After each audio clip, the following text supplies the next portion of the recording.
If you've been following this journey, you know the arc. We stood in front of the mirror and claimed ourselves. We turned around and faced the shadow, our fear. We learned to intercept the thoughts that try to cage us before they settle. But now, I need to tell you something that might unsettle you. You can do all of that. The self-awareness, the interception, the mental architecture, and still be empty in the moment that matters. You can catch every negative thought. You can name every fear.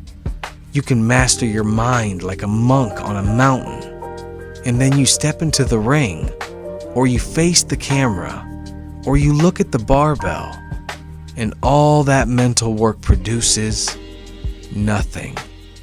No fire, no power, just a calm, controlled, perfectly managed emptiness. That is not mastery. That is a well-decorated cage. Today we talk about emotional content. The concept, not anger, truth. There's a scene. You may know it. A student is practicing a kick. He is going through the motions, technically correct, mechanically sound, and the teacher says to him, "Don't think, feel." He tries again, still stiff, still hollow, and the teacher says, "It is like a finger pointing to the moon. Don't concentrate on the finger, or you will miss all of that heavenly glory." The student tries again. This time, something shifts. The kick has life. It has intention. It has what the teacher calls emotional content. Not anger, not rage, not suppressed emotion leaking through clenched teeth. Emotional content. What does that mean? It means that every action you take, every strike, every word, every rep must carry the full weight of who you are. Not the version of you that is managing his fear. Not the version that has intercepted the doubt and is acting anyway. The version that is alive. The version that feels the fear, the doubt, the exhaustion, and channels all of it into the action. Most people have two modes, suppression or explosion. They either push the emotion down and act like a robot, or they let it explode and act like an animal. Emotional content is the third way. It is the channeling of everything you feel into a single, directed, devastating expression. The emotion doesn't fuel the action, it becomes the action. The dead rep audit. Film yourself training. Any exercise, squats, shadow boxing, bag work. Perform one set with pure technical focus, no emotion. Then stop. Perform the same set again, but this time, before each rep, connect to a real emotion. The frustration, the fear of the 24 weeks ahead, the love for the art. Let the emotion move through the body and into the movement. Narrate the difference. That first set was perfect, and it was dead.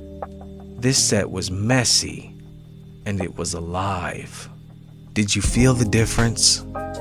The first set was technically clean.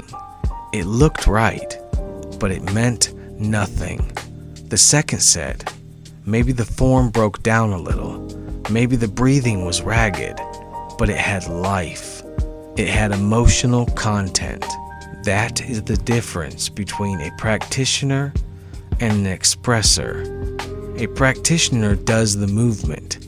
An expressor becomes the movement, the practice, the emotional anchor. Your practice for the next 7 days, the emotional anchor. Before any significant action, training, filming, a difficult conversation, a moment where you feel resistance, pause. Not to manage the emotion, not to suppress it, pause to locate it. Ask yourself, what am I actually feeling right now? Not what you think you should feel, not what the podcast told you to feel, what is actually moving through your body. Then anchor to it. Let that emotion be the fuel for the action, not by thinking about it, by feeling it in your chest, in your hands, in your gut, and then moving from that place. If you are angry, then don't suppress it. Don't explode. Let it sharpen your focus. Let it make your movement faster, cleaner, more precise. Anger without control is destruction. Anger with control is power. If you are sad, don't hide it. Let it give your moment weight. Let it slow you down to the pace of the truth. Sadness without expression is depression. Sadness channeled into action is depth. If you are afraid, don't run. Let the fear make you alert. Let it heighten your senses. Fear without action is paralysis. Fear channeled through action is courage. The emotion is not the enemy. The emotion is the material. Your job is not to eliminate it. Your job is to shape it into something that expresses who you are. Bruce Lee said, "The successful warrior is the average man with laser-like focus." But focus without feeling is just a laser pointed at nothing. You need to focus and then fire. You need the precision and the passion. You need the interception and the emotional content. Don't be a well-managed machine. Don't be an uncontrolled fire. Be the man who stands in the center of everything he feels, fear, doubt, love, pain, history, and lets it all flow through him into a single, devastating expression of truth. That is emotional content. That is art. That is the way. I'm Nicholas Trier, and this is Jeet Kune Flow. Empty your cup, find the emotion, and let it move through you.